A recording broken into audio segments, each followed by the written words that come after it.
WWE Extreme Rules. Oh, I've had to... Luckily, I've had a bit of time to compose myself while going into this review. Good God. Good God, there's a lot going on. Right.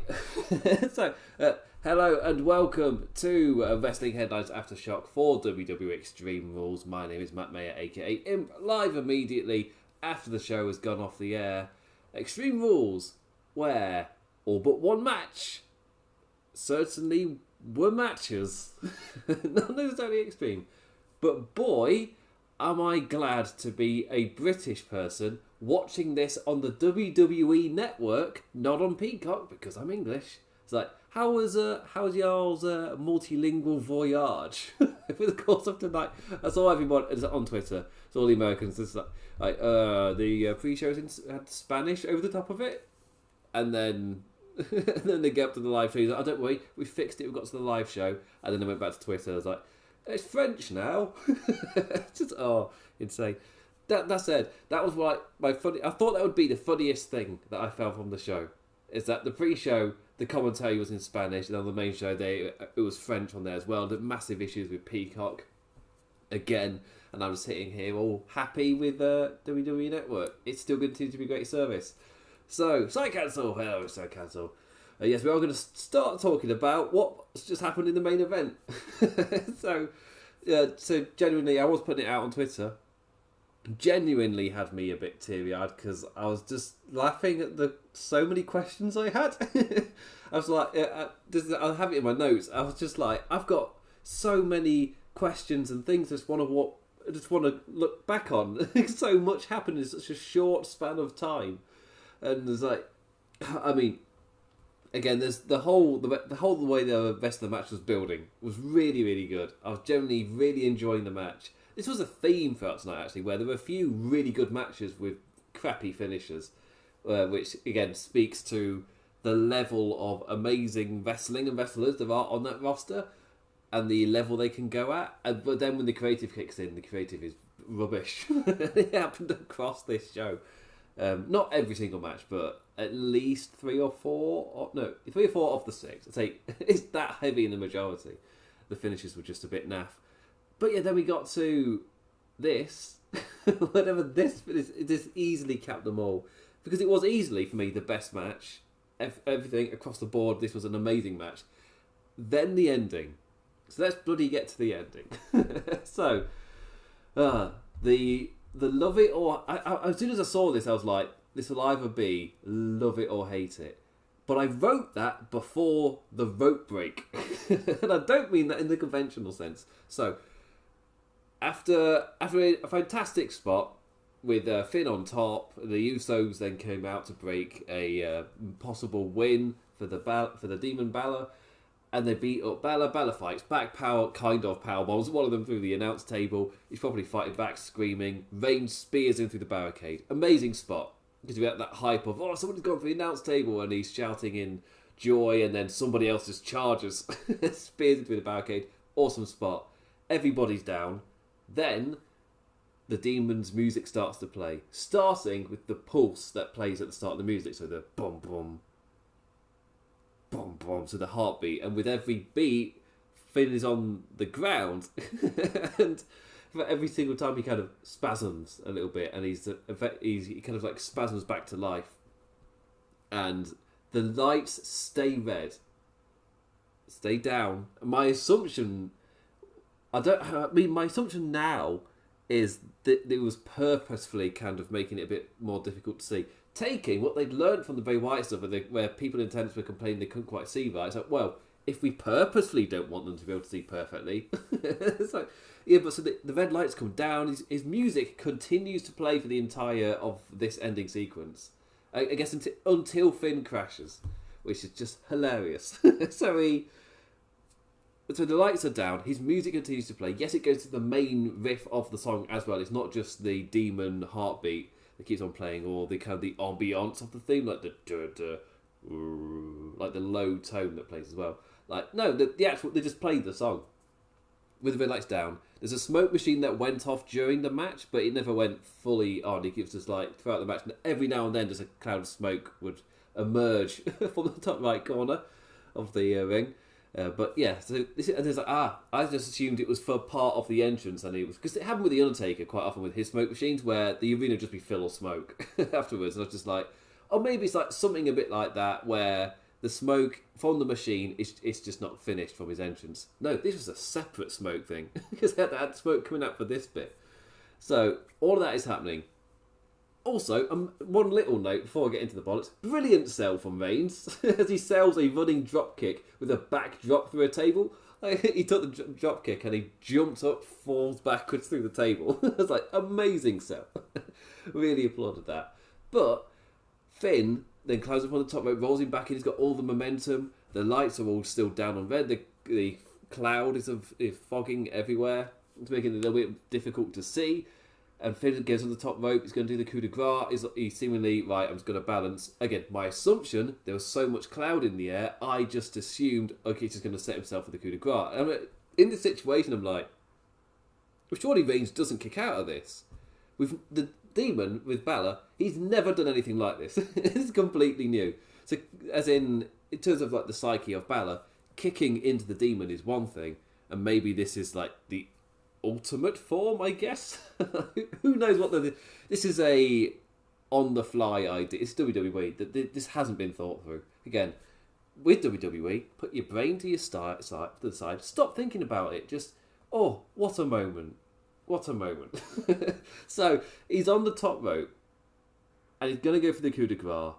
And it's quite difficult to see. The lights are down. Everything's black and red. The smoke is there as well, making it even more difficult. Then the top rope just breaks. As in, it's not in one specific area where Finn is standing. It's the entire top rope goes straight down. Finn crashing hard. There's in quite a dangerous spot to do. Crashing down on hard, and then the lights come. Then everything stops. The music stops playing and everything. If they're playing it up as a complete accident, obviously that's lost the moment all audio and visual cues also come to an end with a record scratch. It's just like, yeah, obviously it's all tied within one production and you've overproduced it to the point there's no way this is natural. Yeah, the lights come back up normal, Reigns spears him, 1, 2, 3. But it was just that it was all of that. A load of things we'd never seen before.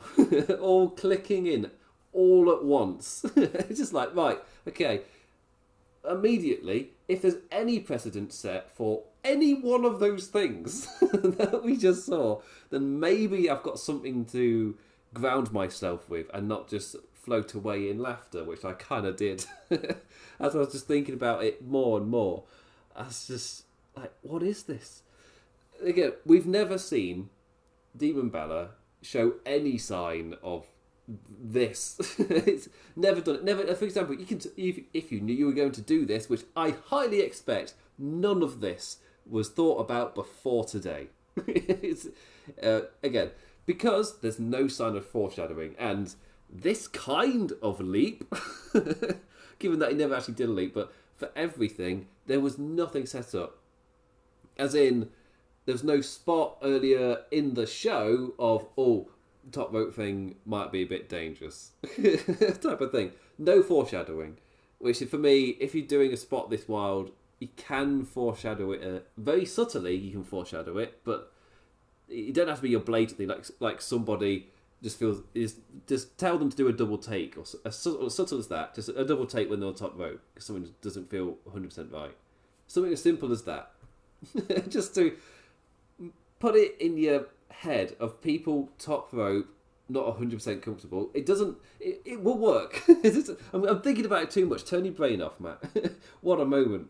Just for people, because that's the way you're meant to watch WWE shows. Just turn your brain off. Just don't think about it. What a moment. It doesn't matter. It doesn't make any sense. Just enjoy the moment. Enjoy the moment that happened. But yeah, so everything was selling you that surely Roman Reigns is done for now. He's kicked into his ultimate form, which is a thing that's never been set up, never seen before, completely new. You're watching it, getting this whole heap of information as you're trying to figure out what's going on. You see, you figure it out, obviously. He's got the music playing, he's doing the pulse of the heartbeat, and the lights are down red. It's like, okay, he's activated into some ultimate form. Then you realise his music continues to play, that the lights aren't going to come back up. The smoke is going on. It's like, okay, there's a lot going on. Can't really see what's happening this entire time. Again, the craziness of that Roman bump, which was just, for me, I loved it. But it added to the crazy. Because it's such a mental bump to jump so high and fall backwards with the chair. And then to cap it all off, it just ends in a complete flat splat. Just a wet fart of an ending. It just... that Roman Reigns spears him and the Demon looks like an idiot. And afterwards, like, Reigns is like looking up to God, and I'm just like, I hope this wasn't a thing where, he's the Demon, so obviously it was God that did this. It's like, like a freak of nature. What happened? It's like, it's rubbish. It's questioning what was happening. Just a bonkers ending. Like, what was all that? So much happened in such a short space of time that I just need to go back and question. The ultimate form thing. Why was his music playing the entire time? The lights stayed down and stuff. Why did all the production stop the moment he crashed on the top rope if it was meant to be a freak accident thing? Why did the production record scratch? And then as well, why did the top rope all simultaneously snap like that? Is that none of this was set up. There's no precedent has been set for you to have any form of grounding for this. It's something WWE I can't say it. It's something WWE have done in the past, where they've got this idea for a finish and they're gonna do it because what a moment. But it doesn't. They haven't set any world where it makes any sense. It's just what a moment. It's just, and obviously when you're taking flights this high, then like, well, obviously you need to somehow ground some of it. It's just a bombardment of what's going on, just over and over. As commentary is trying to sell it, it's like, oh my god, like, what is this? What is this? Am I the only one that just found the Reigns Balor ending just laughable? Because it had me genuinely laughing, which again, it takes a lot for WWE to make me laugh on purpose. They didn't do it here.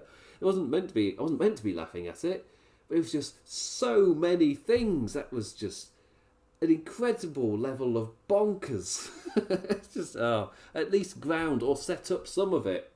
No, all of this is out of nowhere. Everything about it. Yeah, the transition into ultimate demon form, the insane back bump, the fact that the music started playing when the lights were still down, the ring rope snapping. None of it was. You weren't prepared for any of it. It's just a bombardment of nonsense.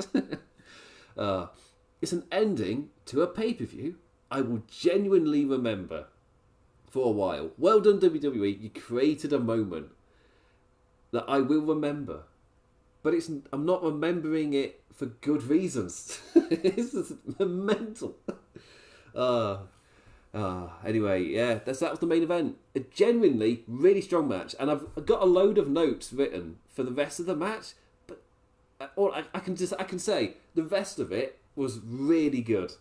I was really into it, even when it gets to that point. I think for me it's right when Reigns spears Balor through the barricade, from the start of the match to there. Brilliant, fantastic, really enjoyed it. Well, even it's version of WWE style, which is totally for me. I really got into it, but the ending was bollocks. Just a load of bollocks, a bombardment of bollocks. There we go. I found my alliteration review kind of thing for it. The main event, a bombardment of bollocks. And the number of times that Reigns pulled up Balor's shorts, a bombardment of Balor bollocks. It was a lot. Oh dear. Anyway, did I see the Bray trolling tweet? I did see the Bray trolling tweet. Where it was during the Usos. God, I went past that. It was during the Usos match. He tweeted out the cage match with it was Usos and Daniel Bryan versus the Wyatt family, and he tweeted it out. Sorry, he put it on Instagram. And it was during the Usos match. I don't know if it's just an acknowledgement of the Usos, or because this past week Bray Wyatt has just social media wise just woken up, To which, obviously, some people read that as, oh, he's going to show up at Extreme Rules, isn't he? He's like, he's not giving anything away. And if anything, they're not very pro-WWE tweets he's putting out there. With the topic as well, with Seth Rollins being on Stone Cold's podcast on the WWE Network and talking about the Hell in a Cell match from around this time 2 years ago, which was like the first time I'd put effort into, I guess, the streaming side. I don't think I was doing video yet. I can't remember. I don't think I was doing... Was I? I don't think so. I think I was just doing audio and I started putting in effort for this YouTube side for the first time. It's just a picture back then for me. But yeah. To think I didn't do any video back then. Anyway, yeah. So I did see it. I've got to talk about the rest of the show. Because we're... it's like 25 past 4. I went live a little bit late after... the show finished a lot closer to 4 than I was expecting. Really. But wow. What an ending. Wow. What do you even... Aside from just go through it and raising the questions, I'm like, what do I even say to that? The spots didn't go badly. Again, the Roman bump through the table was amazing. An amazing oversell. I love it. I love me some oversells. And taking a running drop kick in the form of launching yourself into a backdrop through a table, amazing, I love it. But the ending, what was that? It's just so, so much, yeah. Just one phrase to take away from this review, it was the ending was a bombardment of Balor bollocks. It's just, and I can't say that 5 times quick. Anyway, rest of the show. We're going to talk about the rest of the show. Because that was an mental main event. And I don't mean that in a good way. I just mean that in a, that was bonkers. What were you thinking? kind of way. The rest of the main event, though, was solid. Genuinely really enjoyed it. And that's why this show, overall, is really difficult to review. Because the match before that, in Becky Lynch defending against Bianca Belair, I also really enjoyed it and then hated the ending. And Charlotte Flair, Alexa Bliss, I think was the same. At least that was a match that finished in the ring relatively normally. There was no outside stuff. I thought it was a bit of a weak ending. It wasn't anything crazy. And the US title match ending in a roll-up, it was a hot finish. And you can do that exact finish. Just let Damien Priest hit his finisher. Put him over stronger. Why aren't you letting him score his finisher? Probably so the feud can go on, because it's WWE. Feuds must last forever, especially if in the mid-card.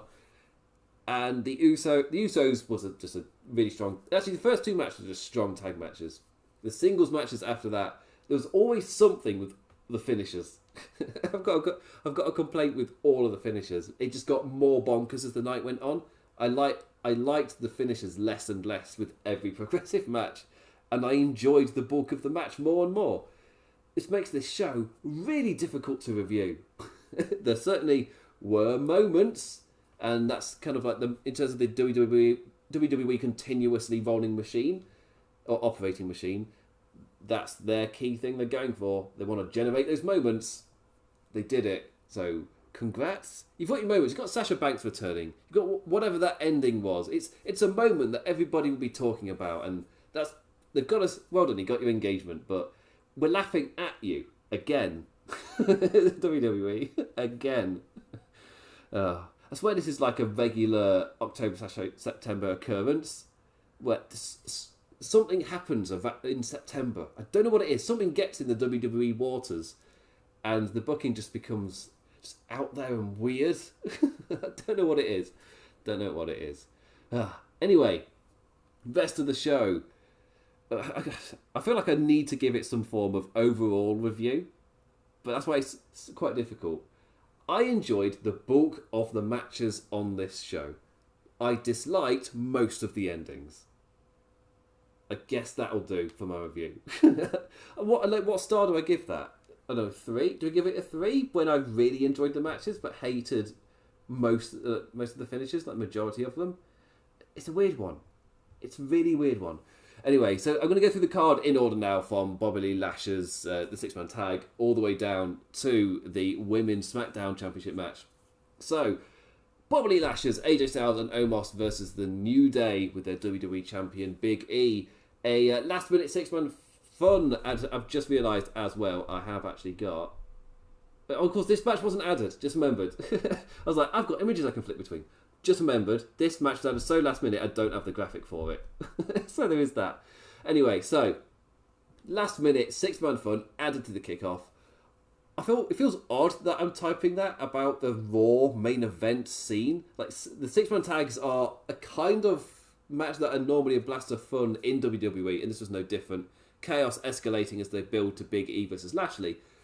It just felt like a Monday Night Raw match moved to the pay-per-view, and then they're doing a bigger match on Raw. They use this pay-per-view to kind of hype up Raw and try and get that figure. Evidence of effort. And there's a big argument with currently going on of why suddenly out of nowhere is this massive push for Monday Night Raw in terms of trying to give big matches every single week. It's NFL season. It happens every year. Normally around here, they start throwing crap at the wall.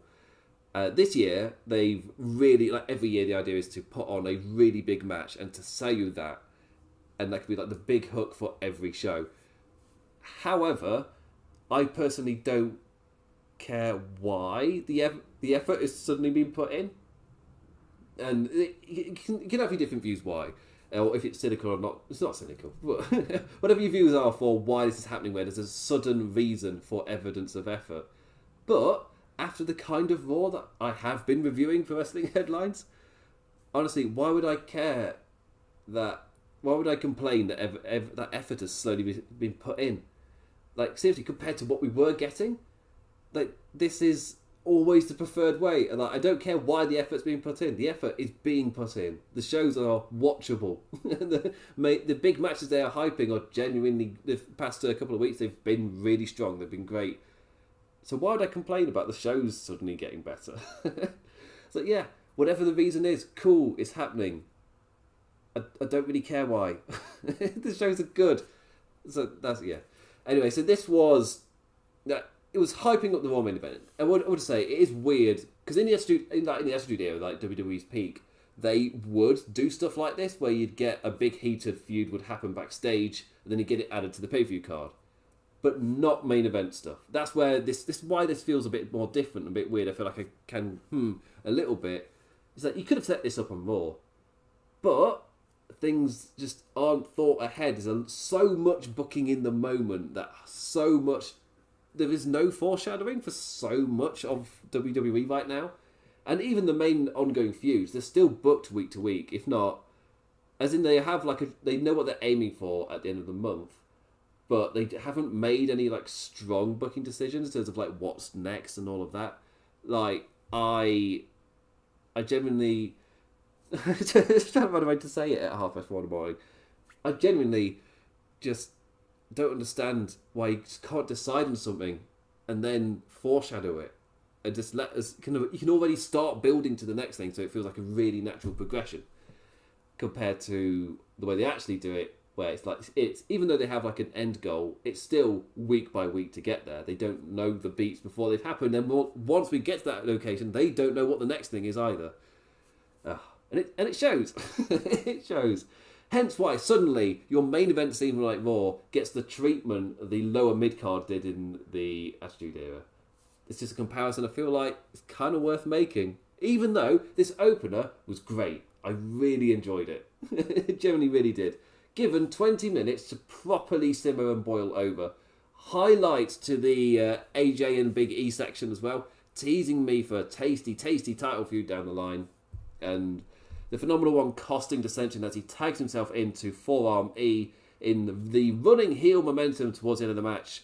So Bobby, in anger, just tagged himself back in, resulting in him accidentally spearing his partner inside out. Big E hoisting the former champion up and down with the big ending. Really fun opening match. Yeah, it was a Raw tag on the pay-per-view. But for me, it was elevated by being allowed to breathe, which it wouldn't have been on Raw. I mean, on Raw, it's getting 5 or 10 minutes cut off of this. So things roll ahead a lot quicker. There's not as much time to breathe for each beat to feel that more natural. This match really benefited from that. A really fun opening match. Also, later in the show, Bobby Lashley's called Big E a chicken shit. So, oh, we said the naughty word. Oh, and immediately, yes, I'm all in for that, especially if it's on pay-per-view on networks and things, and you haven't got to adhere to the TV stuff. Use that to your advantage. You may not be able to swear whilst on USA to that level that consistently, but you can do it on the network. It's a major advantage that AEW has. They went a little bit crazy a couple of weeks ago. It was a little bit much, where almost every single segment somebody said shit. But yeah, the fact that you can say it, it means that you feel like the insults could go somewhere, or the heels could dance the line type of stuff. Compared to WWE, where you mostly know it's not going to go ahead of, over a certain line, and you can feel it in the promos. You can feel it, unfortunately. But yes, the WWE way of just demanding a title shot rather than naturally leading someone to number one contendership. Also, Bobby Lashley lost here to Big E, but it's the way you do it. You just demand a title shot, and there you go. But yeah, again, compared to what we were getting, I'm not really complaining, because the push of Raw having actual evidence of effort continues. I'm not going to complain that that's rolling on, even though it's still. Just don't think about it. Just enjoy it. Just go. Oh, what a moment that'll be. Just don't think about the fact that Lashley's been losing a fair bit. So why would he be? He wouldn't be in any logical line to get a said title shot right now. Since losing the title, he's just kept losing. So, but it doesn't matter. It doesn't matter in WWE. If you're in the feud, you just ask for a title shot. That's how it works. Just don't think about it. Just enjoy it. And I'm going to say that a few times for this, because again, the matches themselves were great. The booking of the endings was just off for a lot of the stuff. Not with this next match though. The first two matches, both tags, I thought were solid from start to finish. Did their roles absolutely perfectly. Next up was the Smackdown Tag Team Championship. The Usos versus the Street Profits. A really fun follow-up to the tag title match. Montez bandaged up after suffering table tash at the hands of Roman Reigns, feeling those ribs as the champions target the clear weak point of the Street Profits. Dickhead move from the crowd chanting, "We want tables," which they would not get their tables until the main event, because that was the Extreme Rules match, and it was hyped, it was promoted, they went through the card on the show. This is the Extreme Rules match, but for the standard match, from this match on, they chanted, "We want tables." And I'm just kind of like, you know what, to be fair, they bought tickets to an Extreme Rules pay-per-view, and they're chanting that they want tables. They probably expected tables, because it's an Extreme Rules pay-per-view. But only the main event was Extreme Rules.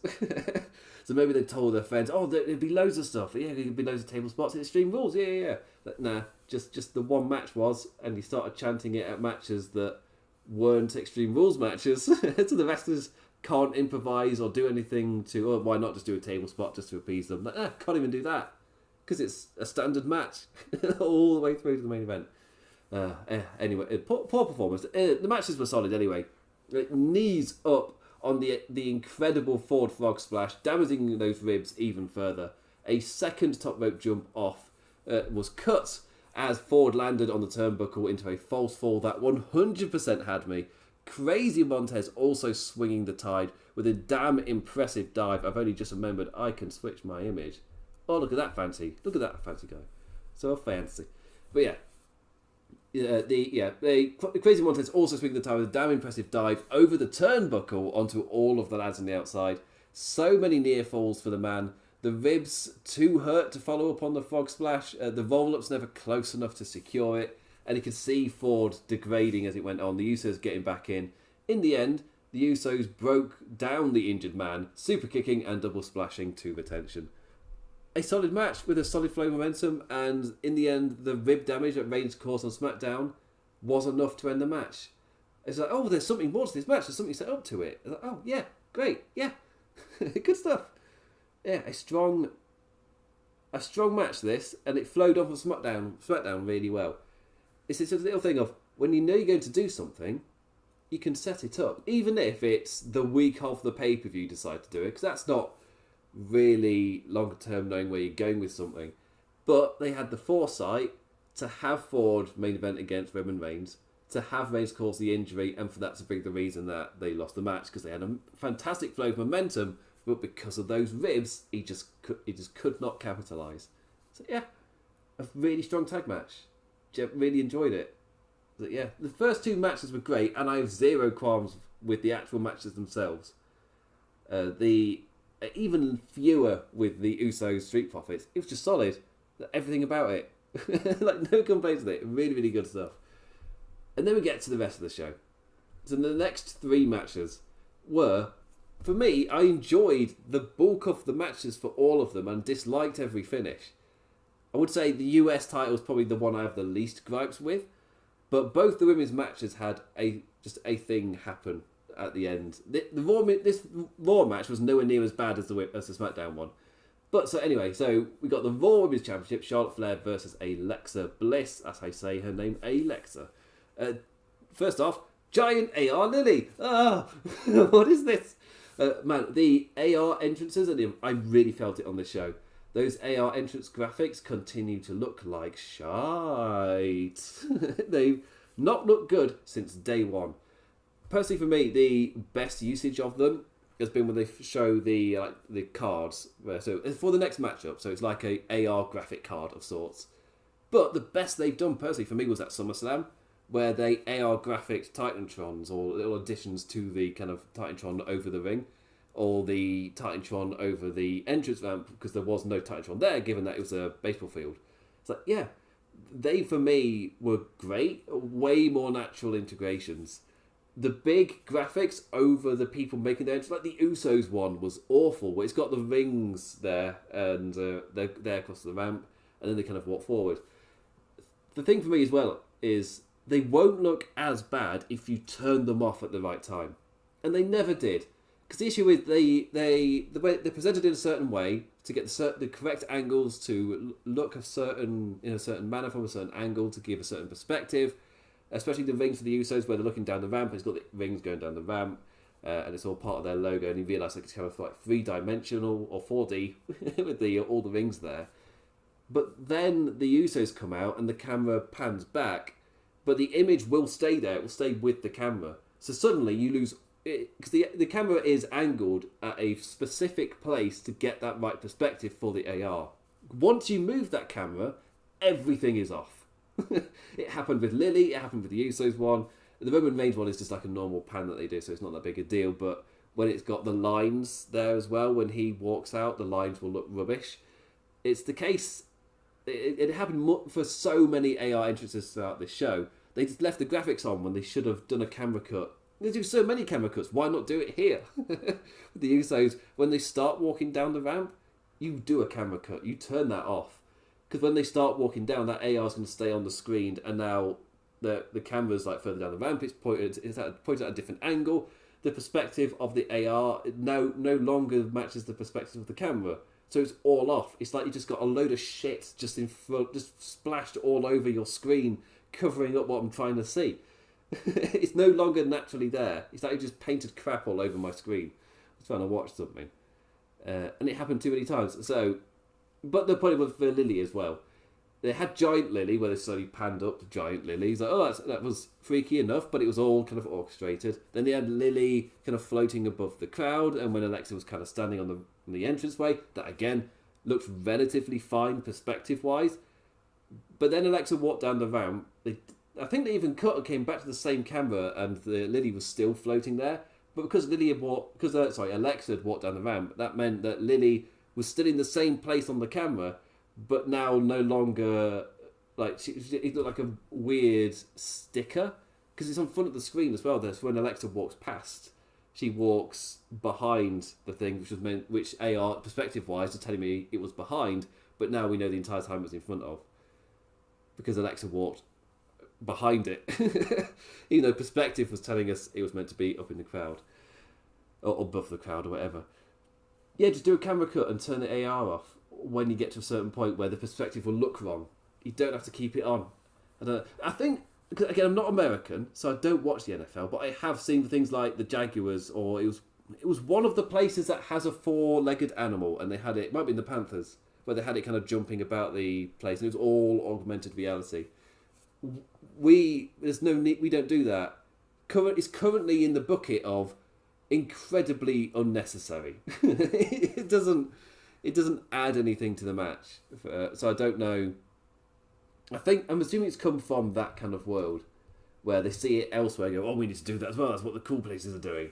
So, yeah, but do you though? But again, I've said, it's not thing equals bad. It's thing is being done and used badly, which is quite often the case. I do that most often with WWE booking. It's not thing equals bad. It's just that you're seeing bad examples of it. So the main thing here with the AR, there are so many bad examples, and there were so many across this show. Just cut at the right time with these ones, and you won't get weird floating incorrect perspectives. Yeah, it happened a lot.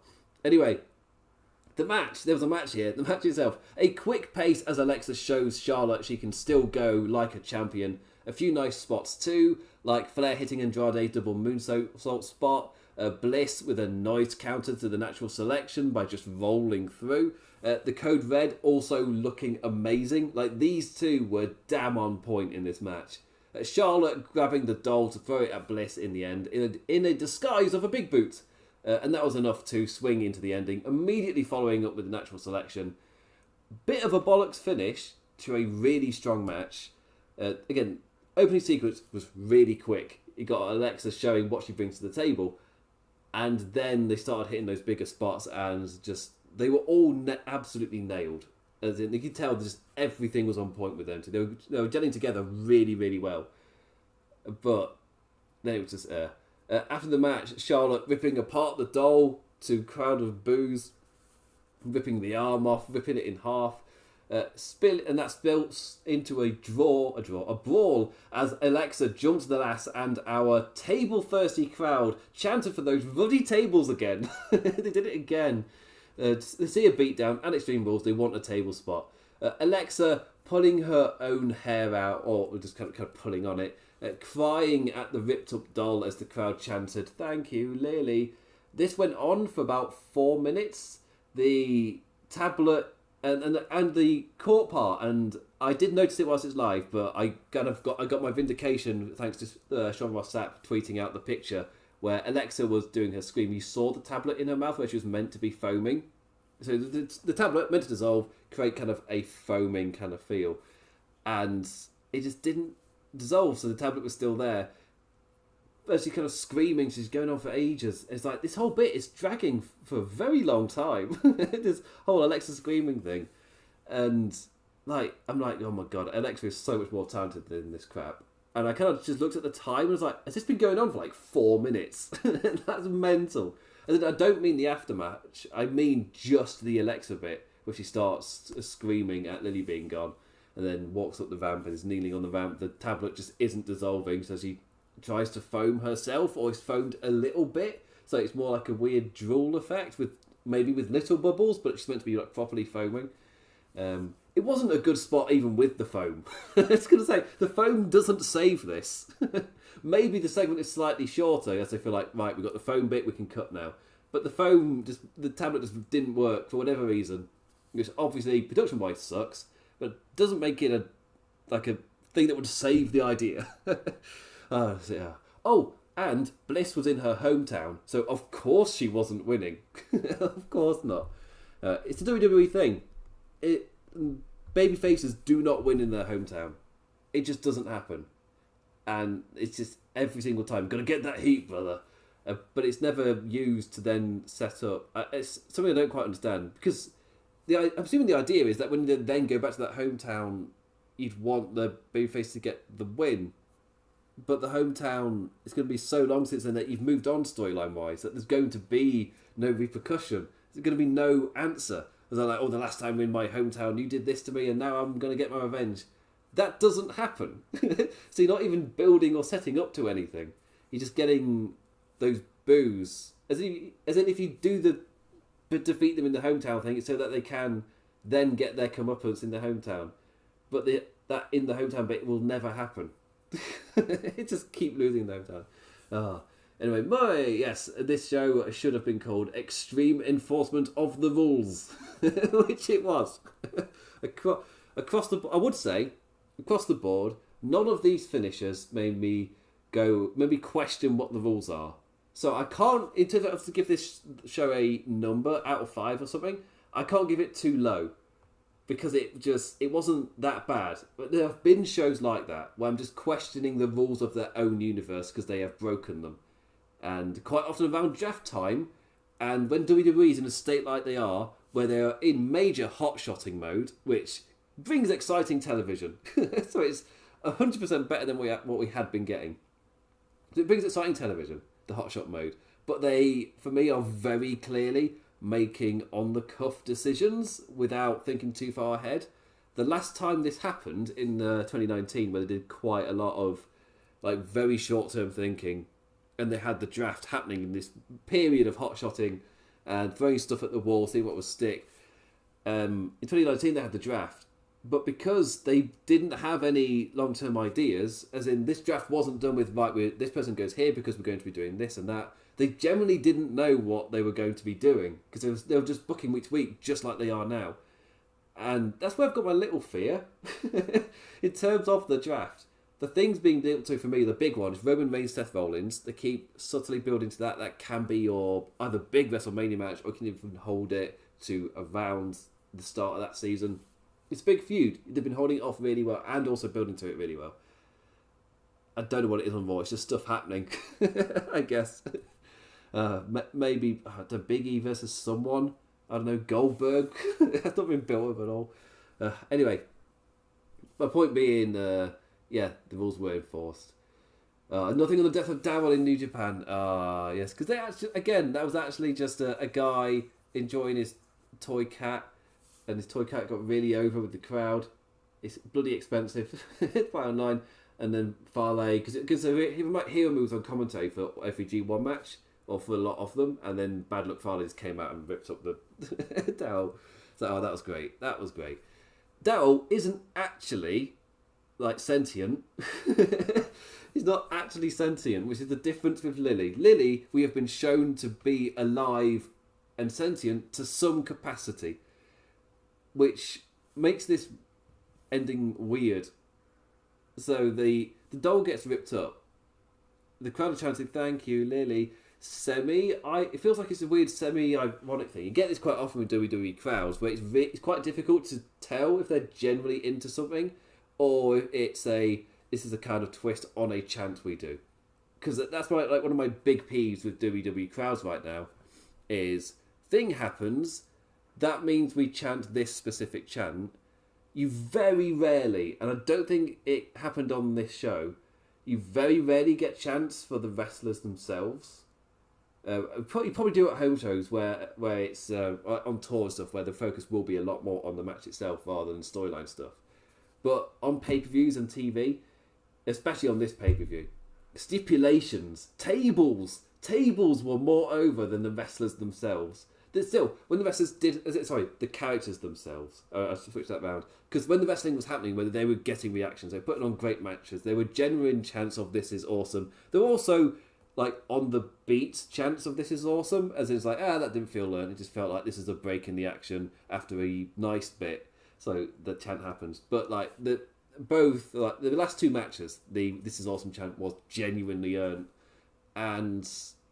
But you don't hear them chanting for the wrestlers during those bits. The closest we get is the start of a match, especially for Bianca versus Becky, where they're chanting, "Let's go Becky, let's go Bianca." So you got this joining chants at the start, but then you get "we want tables" and stuff, and that takes over. So it's chanting for things because that's what we do, rather than being genuinely invested in what's in front of them, which is a worry. Once the matches go on and they get further into the match, they get pulled into the match because the wrestlers are fantastic. But the characters aren't done well. So why would they latch onto the characters? WWE don't know how to write storytelling. They don't know how to do storytelling. So, or build characters, build a consistent world. They don't know any of this stuff, or they've forgotten it, or it just doesn't happen and we drop by the wayside for whatever reason. So it's no wonder the crowd isn't into the characters and the beats of what's happening in front of them, because it feels like it doesn't matter. Bobby Lashley can lose this match and immediately challenge the champion. Doesn't matter. It does not matter. So when things don't matter, they also lose consequence. So losses don't really mean anything, even on a pay-per-view. You can expect the next thing to happen. It's a bit of a shame. Anyway, United States Championship. Let's move on to that. Damien Priest versus Sheamus versus Jeff Hardy. Oh, I was just thinking with Lily, with the doll, it did cross my mind. If it is meant to be like an entity of sorts, why is she so sad sad about the physical doll being broken when it could inherit anything? I don't know. It felt like it clashed with earlier stuff we've been told, but maybe that's also throwing stuff at the wall period. So maybe everything that was said didn't need to be listened to super keenly. That's the thing I learned with the Fiend lore, the complex Fiend lore. The reason it got complex really was just because they didn't know what they wanted with any of it, so you'd get contradicting stuff. There's 1 week they say something, then they just drop it, and it didn't really. But when you're meant to be when you're trying to build a character where what he says has meaning, the worst thing you can do is have him constantly contradict, or have either of them do it. So yeah. Anyway, let's move on to the United States Championship. Damien Priest versus Sheamus versus Jeff Hardy. A damn fun multi-man chaos time. Brogue knee right out of the gate to set the scene. A tad of the 2 lads at a time cycle, which is one of my least favourite rhythms of a triple threat match. But each pairing was solid, and it eventually broke down into quicker swings in and out of the wash. So I can't complain too much. It was a better example of the format of a triple threat I'm not particularly keen on. So, positives. Damien falling off the apron flat onto his back earlier in the match before falling together with Jeff in the attempted reckoning into a Twist of Fate reversal. Sheamus as well, hilarious in his Hardy mocking just on top of the top right before doing a jumping knee. He did it brilliantly. It was amazing. Had an absolute crack. Did I, Sheamus? Seemed to really enjoy himself out there. He was the anchor for this match. He was easily the best part about it. On the form of his life, still, just really, really strong stuff from him. Jeff himself then with an amazingly timed swanton pin breakup following Priest choke slamming the Irishman off the top. The brogue knee continues to be a brilliant little touch to Sheamus' arsenal as the crowd buys the hell out of that near fall every single time. This time, Priest go for the disaster kick, and as he kind of jumped around to do the kick, just knee to face. Looked amazing. Priest then winning with a roll-up within the final stretch chaos.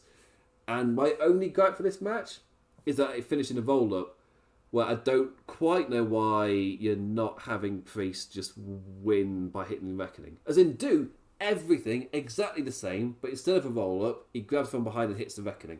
Because the guy's kind of facing upwards anyway whilst in the reckoning. So he can easily do it. And then he hits his finisher and win. It puts him over stronger rather than he won by a roll-up. So Sheamus more like, I got caught, rather than being hit by a finisher. My assumption is so that the feud side can continue. So it just rolls on. That's my assumption. But yeah, again, the match was fun. I wouldn't give it anything off the scale, but it was a fun match. Again, my personal favourite way for a triple threat is to have every person in there, or at least in there for the majority, affecting the way that moves are happening and just causing that little bit of chaos. Whilst this more was 2 people in the ring and then one would fall, someone else comes in. Just rinse and repeat, cycle them round. But the pairings are so strong, and those rotations started happening quicker and quicker. So it was still a really fun match. Anyway, the final match to talk about of the night. Another one with an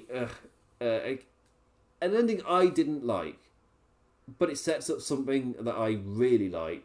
So I'm... again, it's WWE. They're hyping up something great. The triple threat between Lynch, Belair and Sasha Banks sounds amazing. On paper, that's an amazing 3-way feud. Really, really strong feud for the women's title over there. However, the way they've done it with the no DQ, I think, is crap.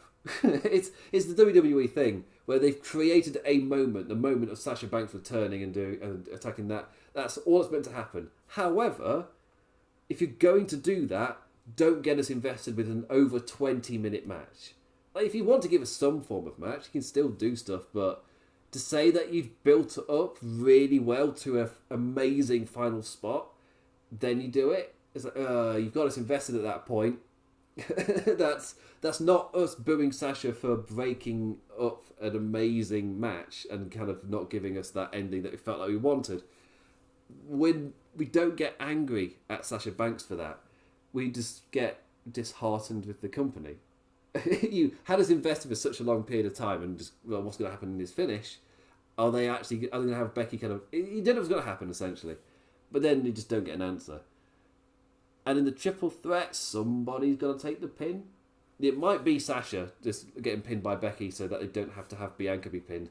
It's a classic WWE kind of issue that they put in, where they want to have this big match, they put it on, but they've not thought, oh crap, we're going to have to pin one of them. And they ignore it for a little bit, then it gets to the show itself of, well, how are we going to get out of this corner? What are we going to dig ourselves out of this ditch with? And then, yeah, it happens a lot. And then they'll hindsight book it to try and make it make sense. And then we're sat here, it was like, oh, just let it play out, trust us, maybe, instead of complaining, to see that it could go somewhere. It's like, well, the likelihood is, because it's WWE, when a thing happens on the show, I have been taught that they do not plan ahead. They don't do long-term storytelling. So, my expectation, because I've been conditioned to do so by watching the show, is that when something happens, it's very much for the moment, in the moment, and what comes next won't make any sense, but then they'll hindsight book it into hopefully making a fair bit of sense for the next pay-per-view. And that happens routinely across the board. This feels like that next thing, where they've created an amazing moment, but they didn't know what to do with the Bianca Becky, and this was their fix for that. And then they created something great in a triple threat, but I don't even know if they know what they're going to do at the triple threat. Or these next couple of weeks will be a bit weird, but then they'll hindsight book it into making it sense for the next pay-per-view. Of course, the other twist is the next pay-per-view is Crown Jewel, where I have no idea what the next kind of push for women's wrestling is that they're going to do, because it's been pretty standard singles matches. There's talk about doing a Queen of the Ring tournament, which I guess you could do that, a little side thing. That's my main issue. I think I was saying this on the Raw review with Rance Morris on Tuesday, where I was just saying that my main, in terms of, because I don't watch the shows now, especially both moral and because the shows are crap and they're not aimed at me, I'm not the demographic. So surprise, surprise, I don't enjoy the Saudi Arabia shows. But because I did give them a go initially, and I was like, I'm clearly not the demographic for this, I'm not enjoying them. And morally, it's questionable anyway, so I'm already on the fence, so yeah. So don't watch them anymore. But the main issue in terms of the way that they're integrated into the show themselves, because they try to give that importance to the shows, they have them on. The matches are built up on the TV shows themselves. It's not just like a tour like it is we've just seen in the UK. It's a properly built thing. But but the way it happens is they kind of just create this temporary bubble where all the storylines that were going on just stop, and they have these kind of unique stories being built for Crown Jewel. Then once Crown Jewel is finished, it's back to your regularly scheduled programming.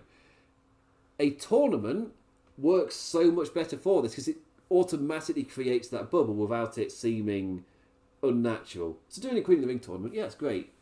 Obviously, I don't know what's going to happen with this triple threat, but it probably gives it time to breathe, which is never not a good thing. Unless it stalls and goes nowhere for a while, then fine. You know what? Currently, that's fine with me. I don't have the time to watch Smackdown. I'm covering the G1 Climax, and I'm not watching Rampage. That's already my block on a Saturday full. I don't have time for Smackdown. So if I can write something up, it's fine. Anyway, talk about this match. So this was Becky Lynch versus Bianca Belair, and the match itself, after a cheeky little tease of this being another quick and done, we get our first return match for Becky Lynch for proper until the ending. We got 20 minutes. For me, that even if the ending's crap, they still had a 20-minute match. That's great. Hey, holding off, having the last wrestle really did help make this match feel like a bigger deal. So applause there. Belair is so quick and smooth in her strength. It is insane. Like an incredible talent to watch. Just with ease, just switching into a German, the Fall Away Slam. Just all looked perfect, all amazing. Becky continuously going to try and use Bianca's ponytail to her advantage, but the challenger's strength overpowered her. Back in over and over. An applause-worthy display of power. So many crazy strength spots. Just, yeah. Bianca looked like a beast in this match. Becky did an amazing job. A damn fast back and forth final sequence with failed roll-ups and finishes. An incredible final spot as Bianca stands up out of the disarm her and setting up for the slam. As I suddenly remember, I've been on that picture for a very long time. Oh, there's the one. There we go. I will eventually bloody remember to do it. So anyway, in the disarm her, then stands up with Becky still applying the disarmer on her shoulder, then kind of starts to lower her into the slam. But Sasha Banks runs in and causes the DQ. My immediate reaction, ugh. Because they built so well to that final spot, and then it's like, okay, this is the point where we get a great answer to this really strong match. Does Bianca now defeat Becky? And the story seems to be that they want you to believe that she probably would have if it were not for the interference. But it's the get the heel their heat by having them retain via shady means. WWE booking striking again as a great match becomes aligned with a negative qualifier in the pay-per-view no finish. Like, WWE just demands you turn your brain off and try to enjoy the wrestling and the moments. Like, cheer for, yay, the things. That's why I'm conflicted on this match. Like, Becky, Sasha and Bianca in a triple threat sounds great. It was just a pretty crap way to swing towards it. You can swing, like, after the match, it's fine.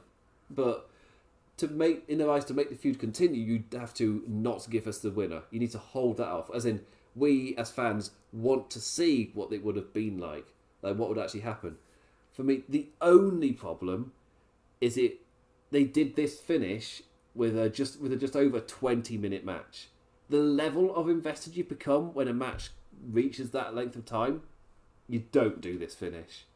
If you're going to rob us, you don't rob us of, on a pay-per-view scale as well, you don't rob us of do they hit their finisher. You rob us off the entire final sequence, especially as that lift up out of the disarmer was so good. Also, what's the logic in Sasha Banks? As in, it was the moment to then set it up, because he attacked Becky as well, attacking both of them, setting that up that she's now in this title contending feud. But what's the logic there? As in, why did she have to attack during the match? It doesn't quite make sense to me. Yeah. But again, it's another really strong match with another crap finish. Just sucked the life out. The Flair Bliss one I thought was just weird. It's a shame the United States one was a roll-up after a really strong match. I don't get why you're not putting them over stronger. This one here was just like, oh, you robbed us of a finish. And it's not, again, you've not robbed us of a final sequence, of a final stretch. You've robbed us of just the final move and the pin. If you're going to do that, don't do it after an over 20-minute match. It's my main point. The fans are too invested for them to not be pissed off. But they're not pissed off at Sasha. It's at the WWE for doing that. Anyway, but worst of them all, easily, the main event finish. Roman Reigns, Demon Balor. What the hell was that? Genuinely, I had to, as I was getting my stuff ready, I was like, okay, I'm going to have to sort myself out because I was laughing way too much. Genuinely teary-eyed because that was bollocks. Oh dear. Oh, it was certainly a pay-per-view to remember. I don't mean that in a positive way. But again, that's why I'm really torn. The match quality was high. I generally really I think I enjoyed the matches themselves for every single match on this card. Really delivered. But the finishers just... Once the creative kicks in, it's like, what is this? What is this here? The main event, the most questionable. Just because it was such a bombardment of Balor bollocks. Just, what is this? What is this here? Oh dear. Anyway, you can hit me up on Twitter at the damn implicat, dams in damn, if you want to talk further. Because I'm going to bed, it's gone 5 a.m. Anyway, you can also follow me on Twitch at the Implications with 2 S's. I am planning to stream tomorrow. It'll be UK time though, at like 5 p.m. UK time. I think that's like 12 Eastern. Planning to stream Kena Bridge of Spirits because I started that today. I was like, you know what? I absolutely love this game. It's right up my street. So let's do that with that. Also, I'll be back on Tuesday to review Monday Night Raw. And yeah, big title match. Bobby Lashley versus Big E. when I say big title match, I mean, when I say that, for me, hot shotting stuff is where you jump to it way too quickly rather than taking your time to build it or foreshadow anything. It's just like, suddenly this thing is happening. It's not really been foreshadowed. It's not really been set up. It's just, now it's happening. And it's happening now. Get hyped. It's like, oh, okay. That seems to be the tactic before. Which, to be fair, the bar they were at, I will 100% take this over the era we are just coming out of. Like, no question. No question whatsoever. It's just, obviously, they'll start to run out of things, and it may eventually start to feel a bit desperate. Whilst now, personally, not going to complain too much. There's evidence of effort where previously it was just a bit naff. So, we'll see. But yes, Extreme Rules. What do you make of it? I'm coming to an end a bit too quickly, actually. Let's plug the wrestling headline stuff. That's over on Twitter at Russell Headlines. That's Russell without an E. That's over on Twitter. And on Facebook at Wrestling Headlines too. Obviously, the website itself, WrestlingHeadlines.com, for the latest wrestling headlines news. But what did you make of Extreme Rules? Were you like me, just laughing at the ending, or were you perfectly fine with it? Did it not take too much out of you? What did you make of the whole music play? There's so much to that ending. It generates so many opinions on like each individual bit. It's like 3 or 4 things, one after the other, where it's like you have to do like a rain check. Like whoa. Let's just hold on a second before you move on to the you play the clip for like 1 more second and you have to stop it again. And it's like, okay, the next bit. Mental ending. I can moan about the finishes of the other one, but this was just a bombardment. A bombardment of bollocks.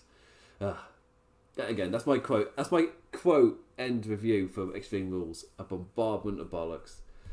Anyway, I'll be back on Tuesday for the Raw review, so you'll see me again shortly with his tired British eyes. And with that, I say thank you for watching, engaging in any form, any manner. Always, never taken for granted. Always appreciated. Feel free to hit the comments, hit me up on Twitter or whatever. Always up to talk about the Vaseline. So with that, I say thank you, and I bid you adieu. Adios.